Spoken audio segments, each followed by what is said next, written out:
Hello everybody and welcome to Album Ball, the podcast where we review albums we didn't do the first time round. I'm Anne and he isn't. Oh, okay. I'm not even allowed to I just thought introduce... Is this what coercive behaviour is, no, darling? it's not. Is it? Okay. No. It's just...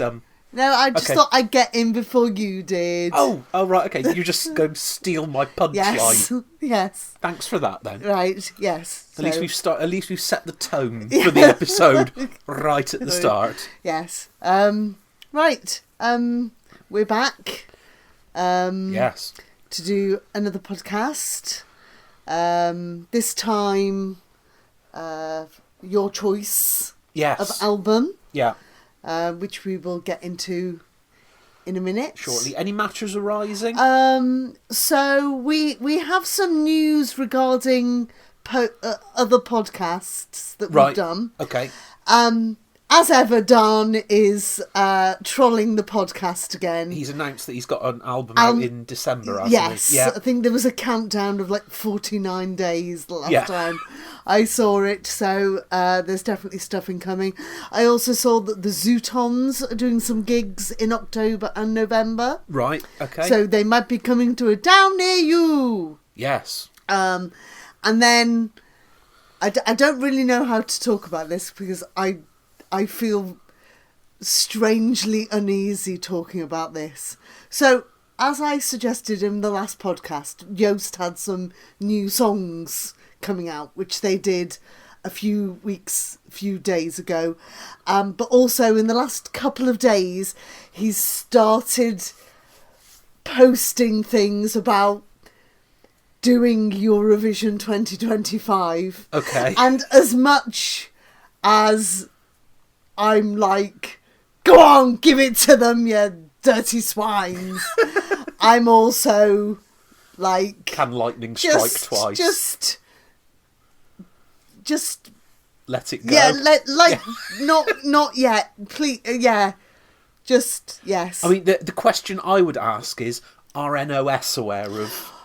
Well, apparently, according to an RTL, not German, the Netherlands RTL showbiz programme. Yeah. Apparently there have been talks. Yeah. Because the Netherlands have been given an extension on there. Because everybody has to say whether they're doing it. Doing Eurovision up to a certain point. But the Dutch were given an extension. Right, okay. So they haven't said yes or no. Okay. So, yes. Right. Okay. Anyway. So that's drama in the future. Yes. So we've got that to look forward to. Whoop-de-doo. Yes. Anything else we need to know? Have you got anything? I don't believe so. I should possibly try and prep a bit better for this section of it, particularly for the albums that I've spoken about. I can't think of anything else. I did listen to an episode of Hugh Stevens' Round Table of Six Music, which I think is probably a month or two old. But he had Jess from Coach Party on there. Oh, nice! And they were talking about that they're getting their second album together. There at the we moment. go. So we've got that to look forward to as well, which could be interesting. Yes. So. Okay. So today's album is the fifth studio album by the Lightning Seeds, which is called Tilt. Now I know you say this album is about revisiting albums that we missed the first time around. Yes.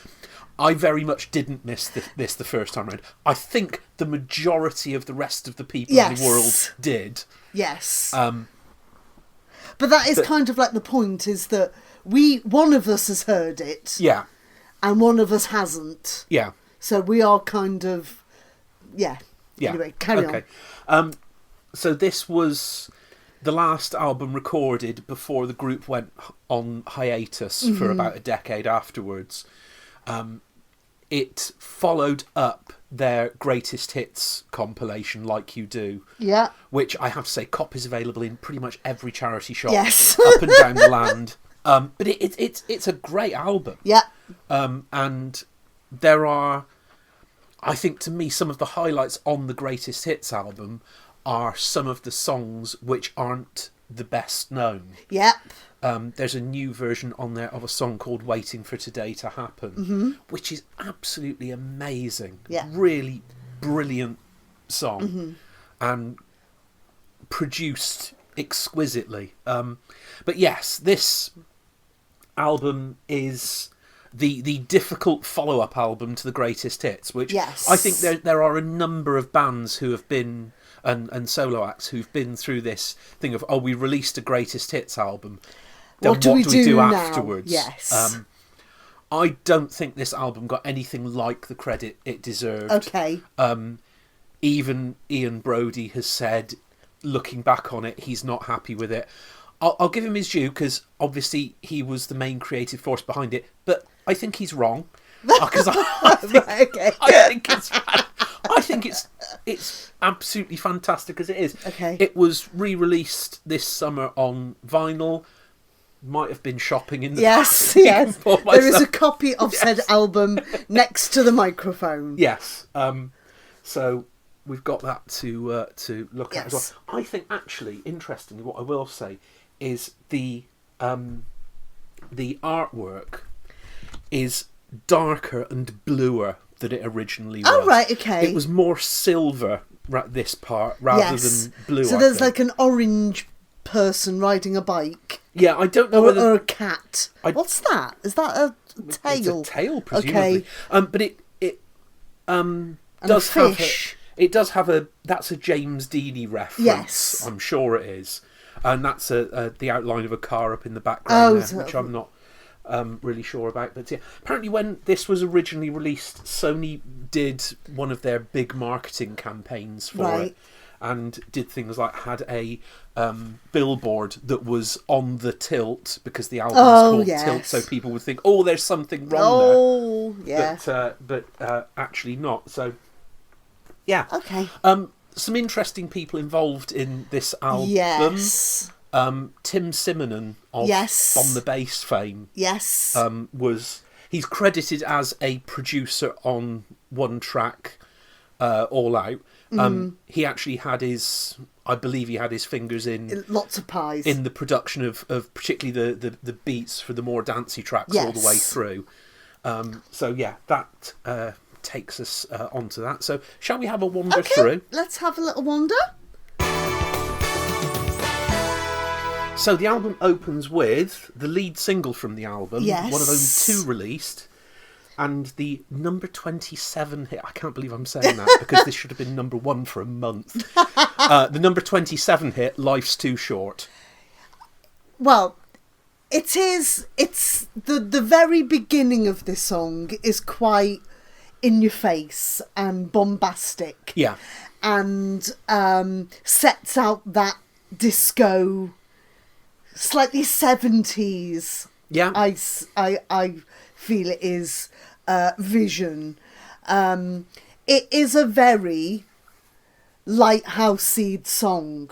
Yeah. Just not in the rapping that we have known them in the past. Yeah. Now, I'm going to say this now, because I feel like if I say it at the end, I either will forget that I've said it. Okay. Or you'll feel like, well, why did you not tell us that at the beginning? Right. The first thing I wrote about this is sets out stall. Yeah. Unfortunately, as I went through this album, I realised that is not the case at all. No. Because I feel like this is not a bad album. Right. However, it doesn't go far enough.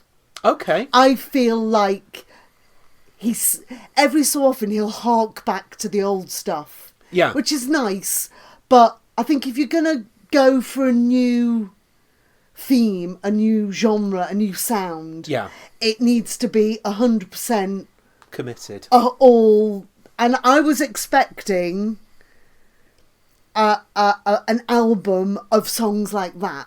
Right, okay. And I didn't. And although that was slightly disappointing, it's not that I don't like this album, it's just that I feel that maybe that's what Ian Broudie meant when he wasn't happy with it. Yeah. Maybe it went too far, or he didn't go far enough.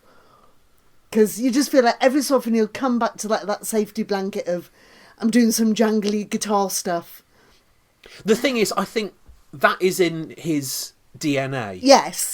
There are not many people who take a complete left turn from what they've been doing into something completely different. The one sort of person who is in the same world who comes to mind is when Paul Weller did his Style Council stuff. Yes. Because that was a 90-degree turn away from what he'd been doing with the Jam.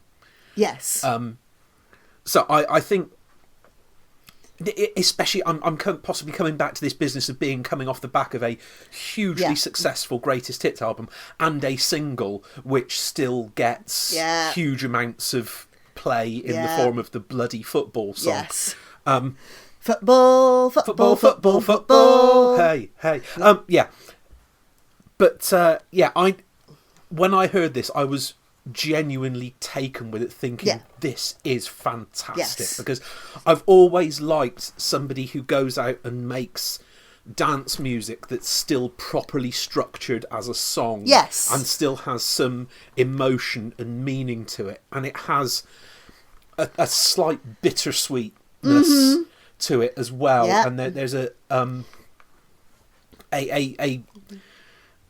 feeling of this is getting away from me going through the song as well. Interesting, going back to what we said about the production earlier, I think this was done off the back of there being an awful lot of boy and girl bandy mass-produced pop around at the time. And I think Ian Broudie has said it was an album that he'd wanted to make feel more modern and relevant. Now, obviously, in some places that sort of approach succeeds. In others, it doesn't do as well. I think on this particular song, it's a very good spot on. It's a very good opener. To the album. Okay. Track 2. Now, this is very interesting because it's very much front-loaded in terms of the singles. Right. I would love to know if there were any other singles intended from this album. Yes, whether they gave up. Yeah. The perhaps lesser obvious single, Sweetest Soul Sensations, which I think made number 62 in the UK charts. Right. Yeah. I mean, this kind of, I don't want to say it proves, but it certainly backs up the point that I made of, I was hoping for a load of disco bangers. Yeah. And then this pops up. Yeah. And it's like, I thought, right, maybe every single song is like going to be a different genre. Yeah. It is actually quite a good song. Yeah. It's quite, the song is constructed very carefully, and has a lot of references and has a lot of use of backing vocals to make it very harmonious. It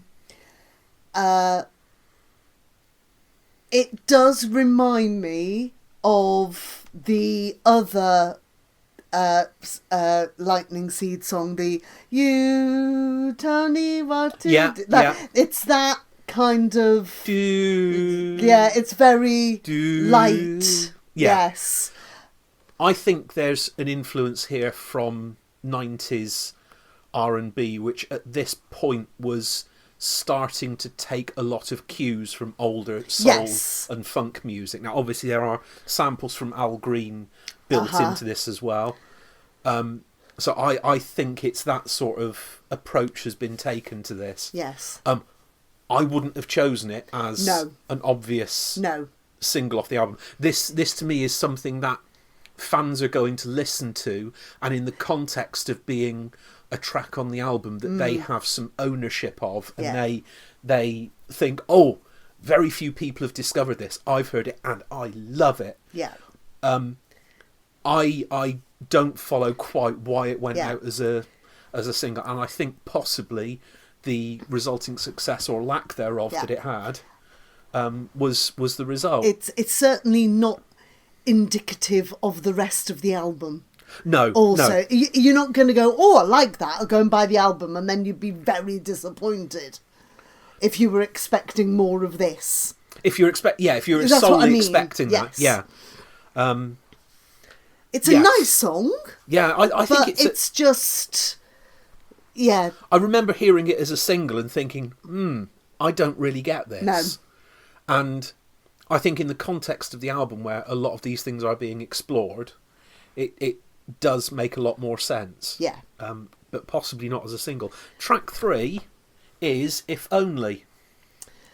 Right, I've lost my notes. Oh, okay. Sorry. No, I've got them now.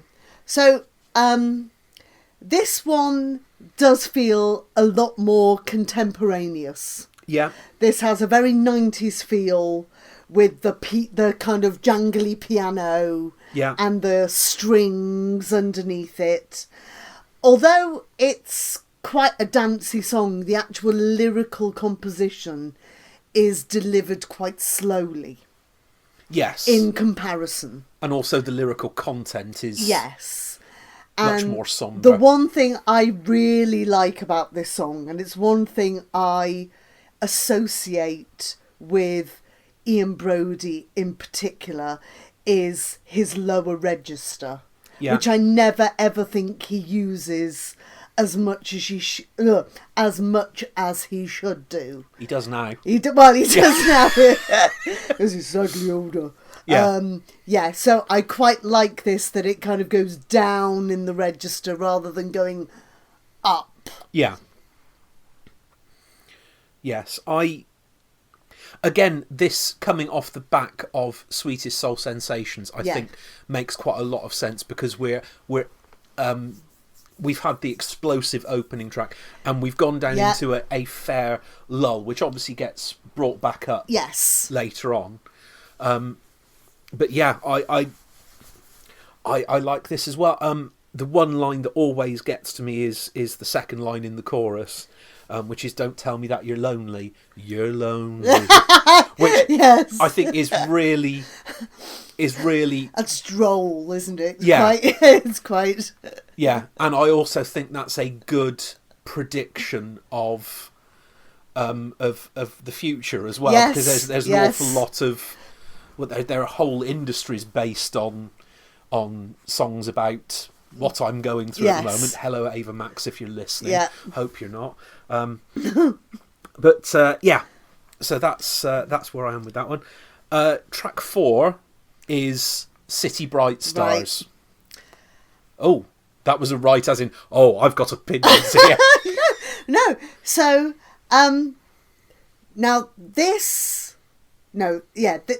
this was the start of when I started thinking about this album in a different way. So obviously I had this, it's going to be a track of it's going to be a load of bangers. Yeah. No, it's not. And then I started thinking that what this actually sounds like as an album is Foot Ian Broudie.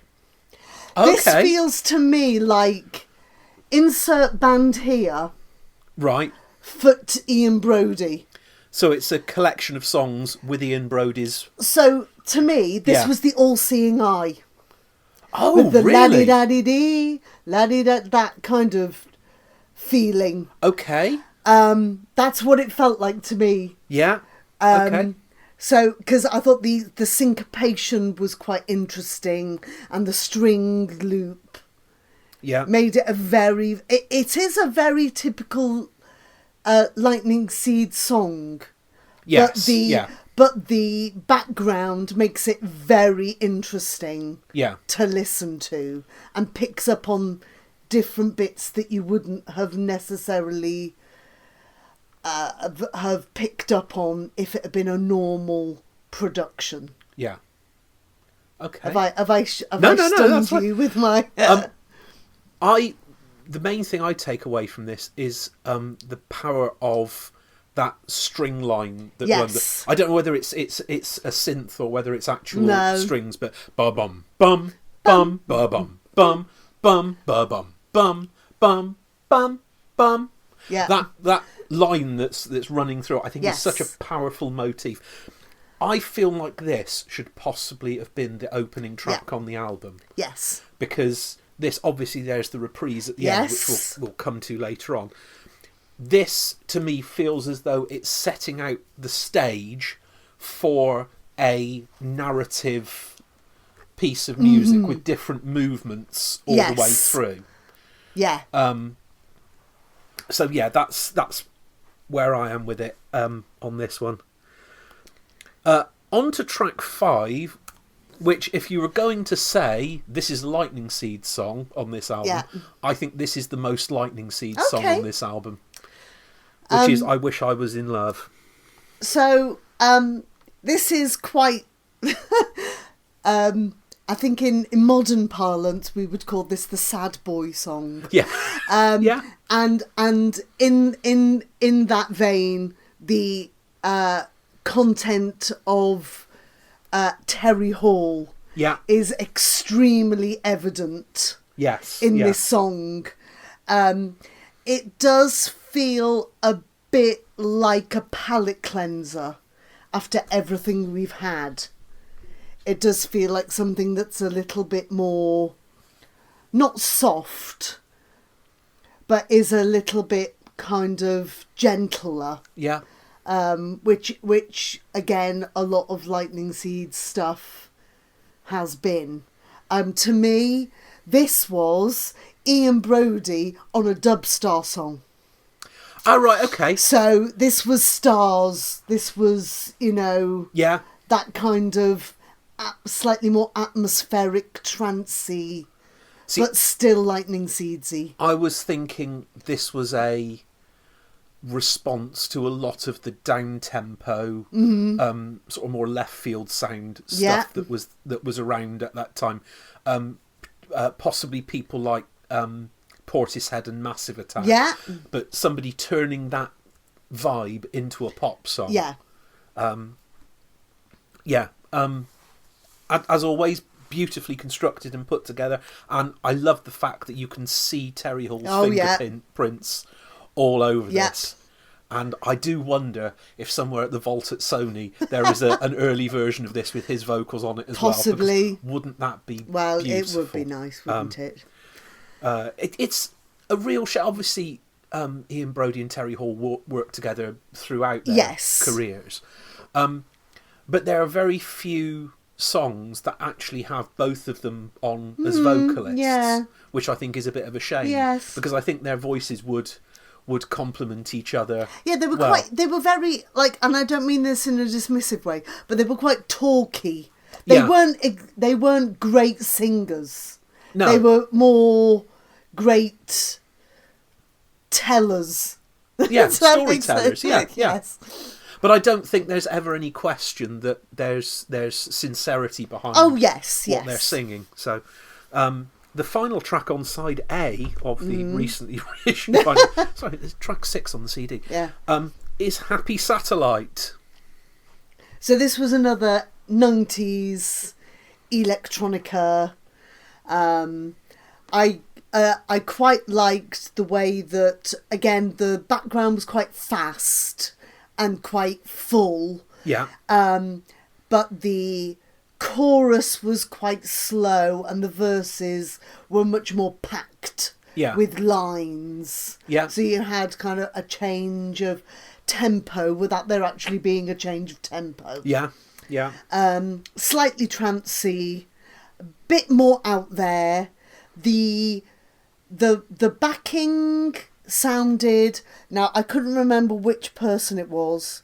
I think it was William Orbit. Yeah. Did he do Ray of Light? Yes, he did. Right, yeah. that's what this sounded like to me. Yeah. But the melody sounded a bit like the Logical song. Oh, right, okay. Not Scooter's version though. That's slightly. No, we play No Limits' version in this house. No, it. Yeah, I think I can. Yeah, I think I can get where you're going with that. That's, but it all kind of worked. There's a lot going on. Yeah. But it does kind of work. Yes. And this again is the kind of thing that the first song was kind of promising. Yeah. It's almost like we've had like a dance sandwich with some other bits, you know, in the middle of the first half. I absolutely love this song. Yeah. I think it's fantastic. I also think that for something written in the late 90s, the way that this predicts how society has evolved over the 25 years that followed is absolutely spooky. Yeah. There is so much in here. The only thing you could say he possibly got wrong is that it's not the satellite that's watching us, it's the internet that's watching us. But if you look at this as a prediction of the future, it's absolutely spot on. It's Orwellian in its ability to see where we've gone.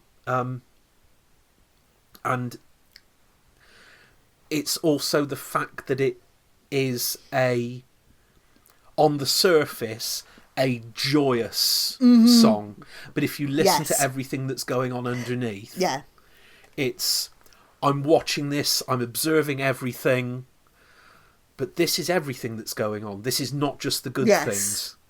And I think it's brilliant. So, track 7 is Get It Right. And we're back with the sad boy again. Yes, we're back with the sad boys. Another typical Lightning Seeds song. Yeah.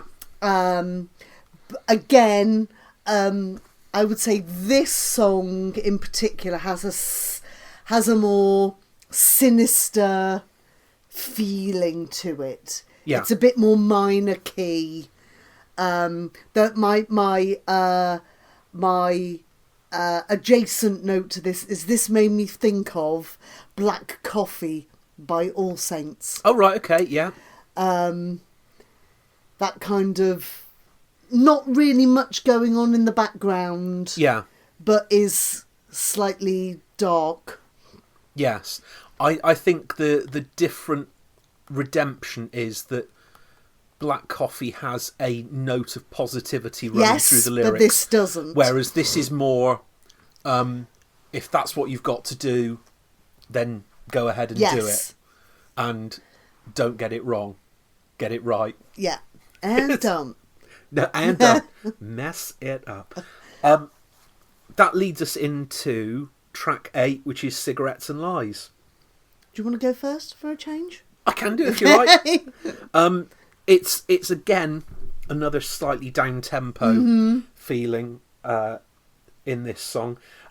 Surprisingly, there's no other writing credits on this, so this is purely an Ian Broudie job.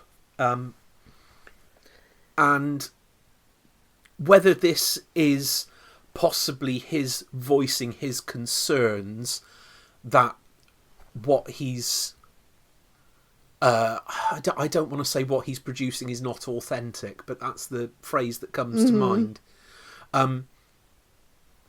It seems to be that he has his worries that he's recording through song, because that's the best way, obviously, to do that.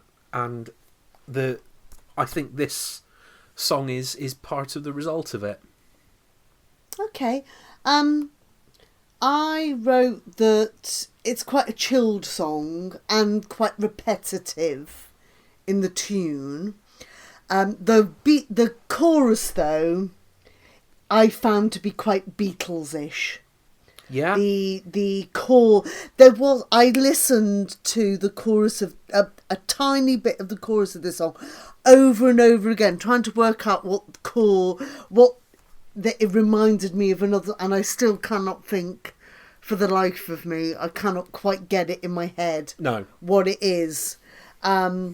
It does feel, I know this is quite predictable to say this, but this does feel like a Britpop song. Yeah. Like an Oasis could be singing something like this. Yeah. Okay. Except I don't think, especially at that time, they would be producing anything quite as... I don't think they would ever be self-aware No, enough to produce something like this. But I think Noel might be now. Possibly. But not back in the late 90s, early noughties. They wouldn't have been... No, definitely not. Okay. We'll move on to track 9, which is Crowd Pleaser. Now, a little challenge for you here. Oh, no. Do you have anyone in mind that you think this is about?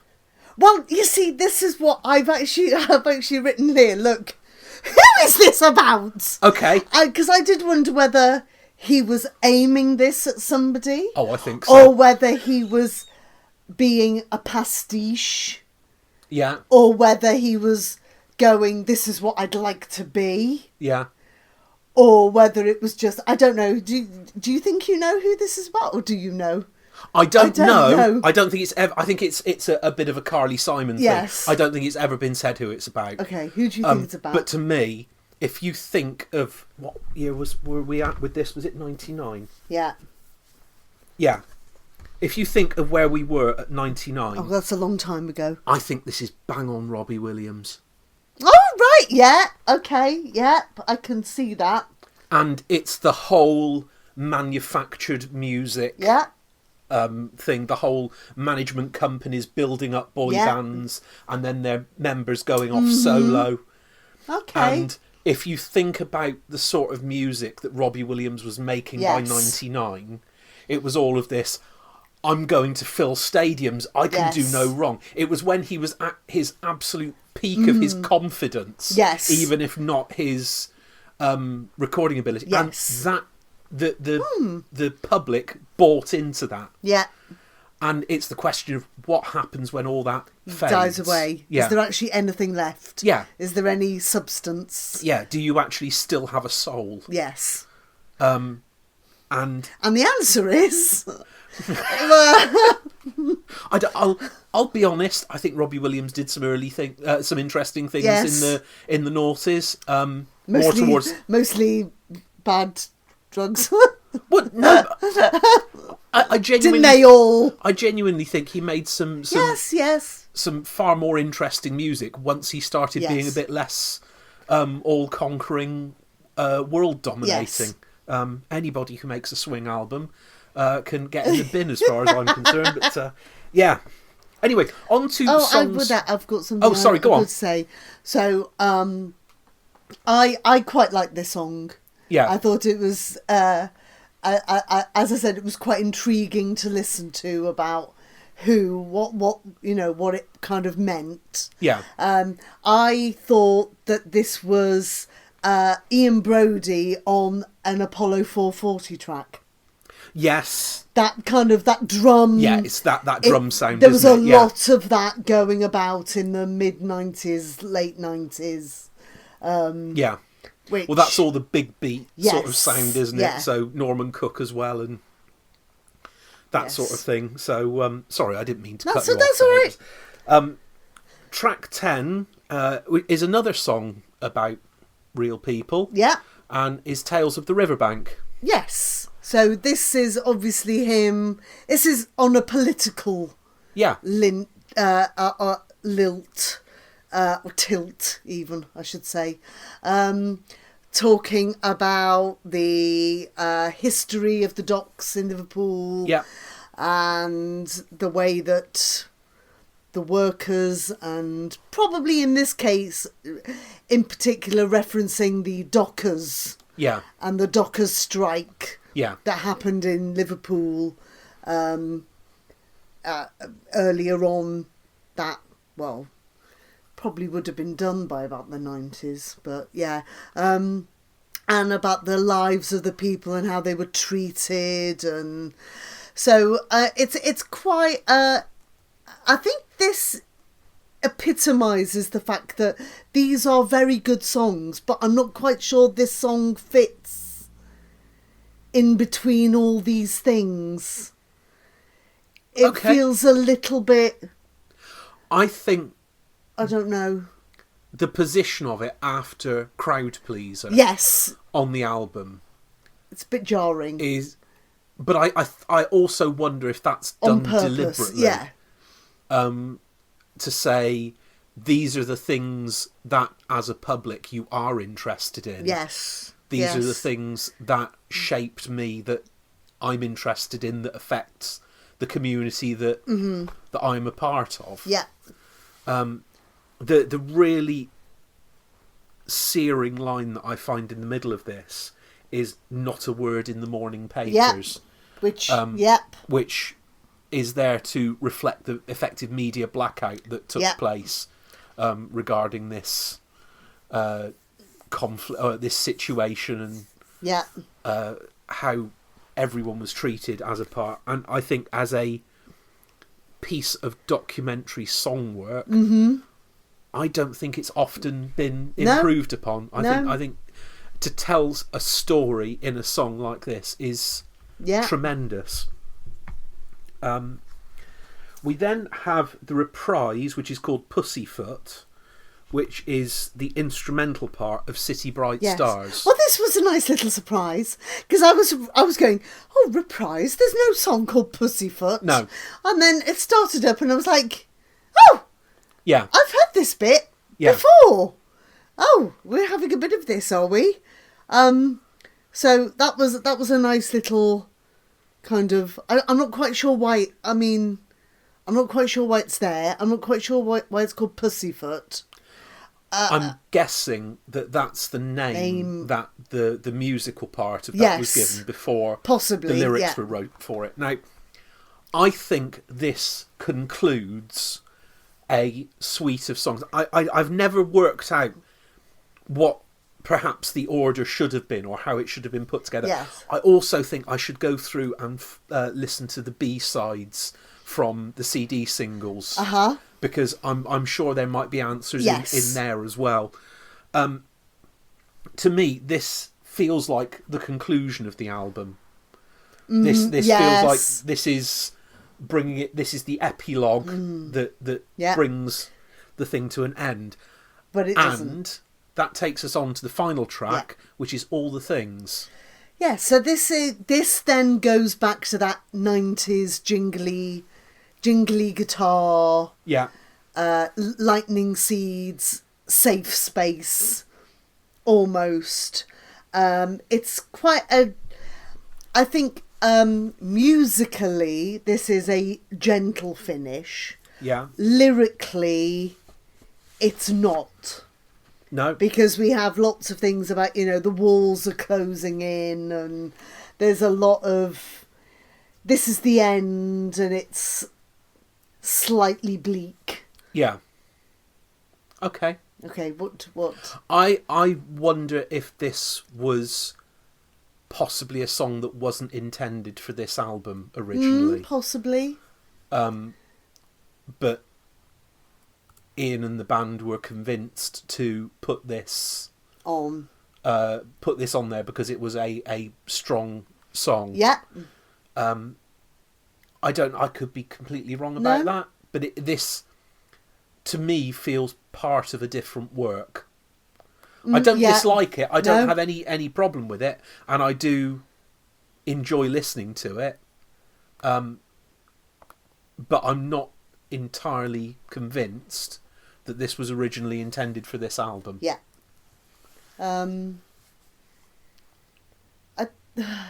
It as I said, it does go back to that safe space of the jingly guitars. Yeah.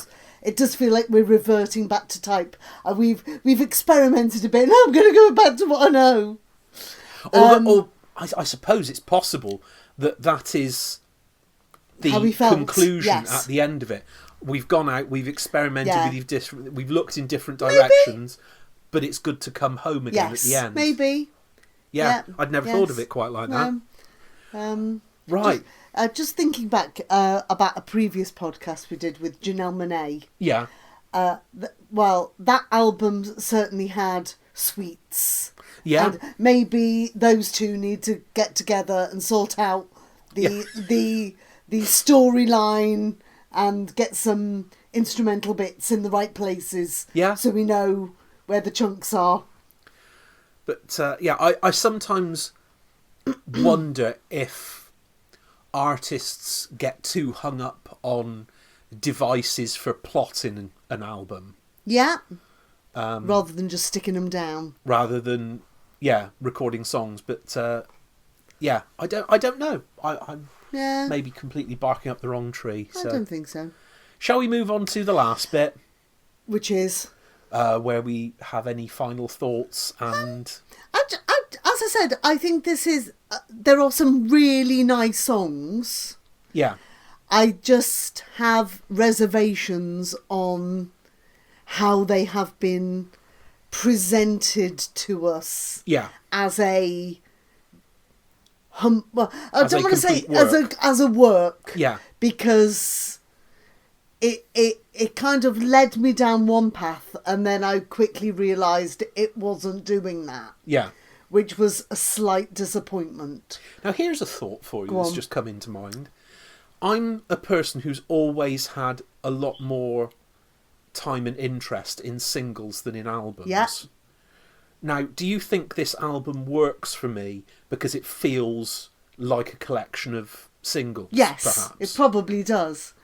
Rather than a homogenous group of things that, maybe. Okay. Maybe that's what they should be. Yeah. But they weren't all singles.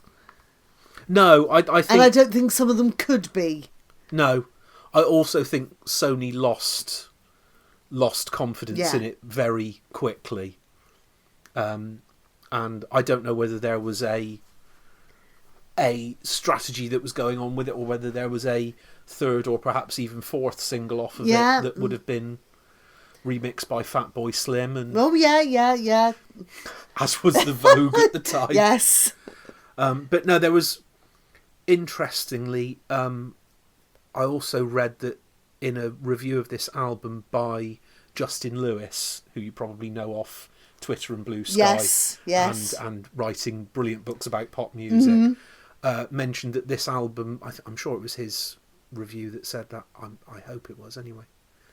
Anyway, someone said, that this album possibly got lost in a absolute flurry of music that was being released at the time. Yeah.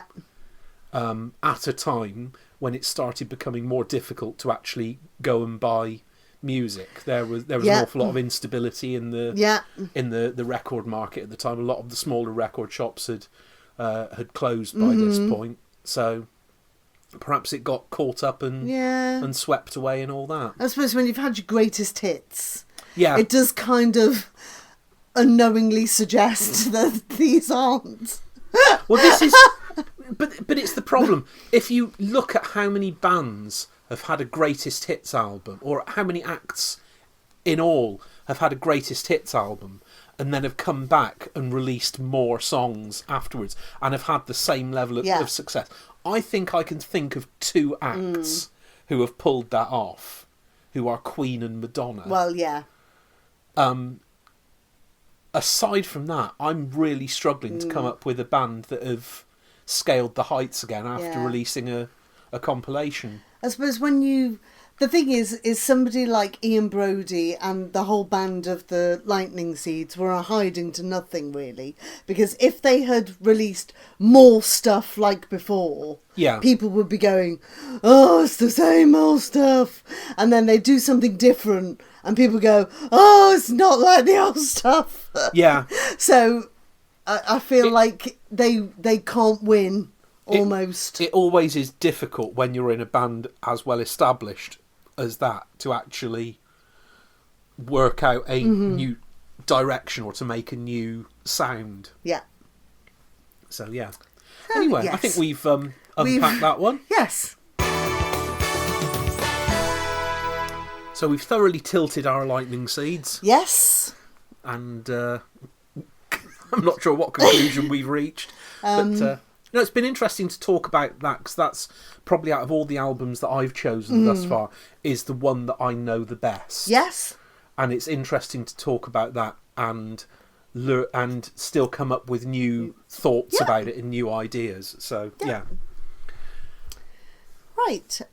So before I tell you what album we're going to do next time. Yeah. Just a little insert here that we will probably start doing the Junior Eurovision stuff soon.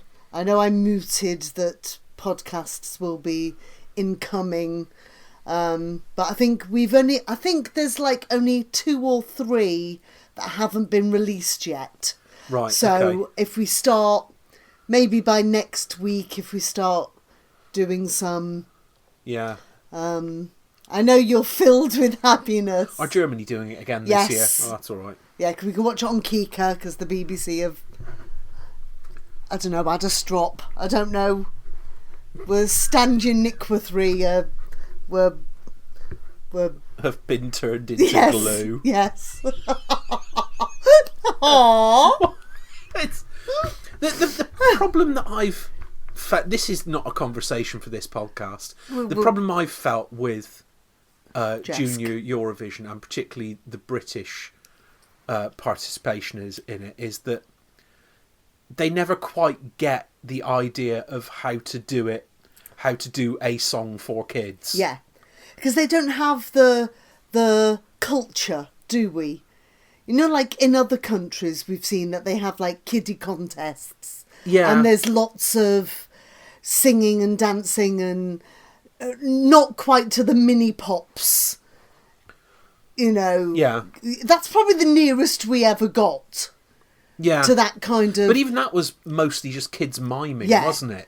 But even so, there is that culture of kids singing and dancing and having a go. Whereas we just have The Voice Kids. Yeah, we just have that. Which is a filler programme between Christmas and New Year. Yeah. Where Pixie Lott gets wheeled out of her cage. Yes. And sits there and is the slightly taller the slightly taller Fern Cotton. Yeah. Yeah. I don't know where I was going. Anyway, right. Yes, where are we going next? So, sorry, the conclusion to that was Junior Eurovision review podcasts coming soon. Yes, coming soon. Coming in your ears. Coming in your ears. From the ESC Armchair Vault podcast feed. Yes. So, I was tossing and turning between 2 podcasts and then I decided I'm not doing either of them. Okay. Do you mean albums? Yes, rather albums. Than podcasts? Yeah, sorry. So there is a weird link though between the Lightning Seeds and this band. Right. Because this band's most famous song is directly named after a band Ian Broudie used to be in. That's okay. I think I know where we're going. Where are we going? Because I think Ian Broudie was in a band called Big in Japan. They were. Which, oh God, what were they called? They were. Oh no, you'll have to tell me. That's Germany's Alphaville. Alphaville.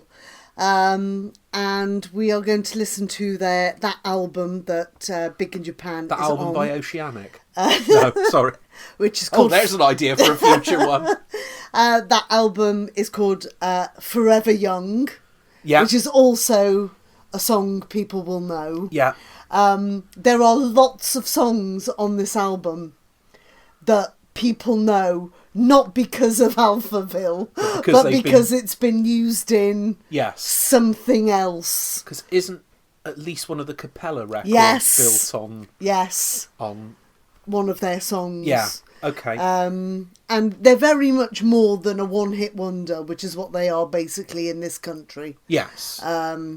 Because Forever Young was never a hit in the UK, was it? No. Although it was for Interactive. Yes, and has been covered by billions of different people. Yeah. And has made them lots of money. Good. Good for them. So that's what we'll come up with next time. Okay. As well as some of the Junior Eurovision stuff. Right, I shall have to do some homework for that one. Yes. Well, I mean, you'll have to do reading up on Alphaville and Junior Eurovision. Or are you going to be... you're going to go in with your eyes closed. I like Junior Eurovision to be blind judgment. Okay, that's fine. So I go into that In knowing fairness, as little as possible. I've listened to a few, but I've only listened to like a few bits. Like I've listened to it for like 10 seconds and then fast forwarded it and listened to another 10. So remember, kids, it's not TikTok that's killing your attention. It's Junior Eurovision, and not willing to waste 3 minutes listening to another song by a Spanish kid singing about how he loves his mum. that has been actually a Junior Eurovision song. Hey, thank you. Right. Right. Is that it? Yes. Should we say goodbye? We'll thank the listener for listening. Thank you for listening. Yes, I hope you've enjoyed the company. Yes, if you want to tell us what you think or have anything to say, you can tweet us at albumble. Tell your friends. Are we supposed to say like, share and subscribe? Yeah. Tell your friend. If you don't like it, tell your friends. Tell somebody who might like it. Tell somebody who doesn't like it. I think you might need to think that one. If you don't like it, I think the chances of them still listening at this point. Well, they might not have liked this. They might not have liked this album, but the next one they might like, mightn't they? Okay. That's what I mean. You can find us on all the different podcast subscribery things. Yeah, and check out our socials. We're on Bebo, we're on Friends Reunited, and we're on MySpace. All good BBSs compatible with Acorn Archimedes. I think we were going to say Acorn Antiques. I'm sure we'll be on that as well. We're on Truth Social. We're bloody not. We're on Getter. Getter? I think that's what they were all on before. They were all on Truth Social. Okay. And we're on various bulletin boards. We're on Mention. Yeah. Do you remember that? No, not a clue. Oh God, I wasn't on that, but yeah. Okay. Right. Right, should we say goodbye? Yeah, we're going to go and have a conversation about what Mention was now. Was that Louise Mention? Yes. Was it really? Good God. The levels of delusion within the Conservatives. Anyway, right. Anyway, who'd have thought doing an album by a fairly prominent political commentator, songwriter from Liverpool would out us as not being right wing? Who could have thought that? Yeah. I know. Anyway. Right. Well, that's it. That's all the right wingers hate us now. Then. Oh. Yeah. Oh, shame. Right. Thank you very much for listening. Took a bit of a turn there at the end, didn't it? Yes. Goodbye.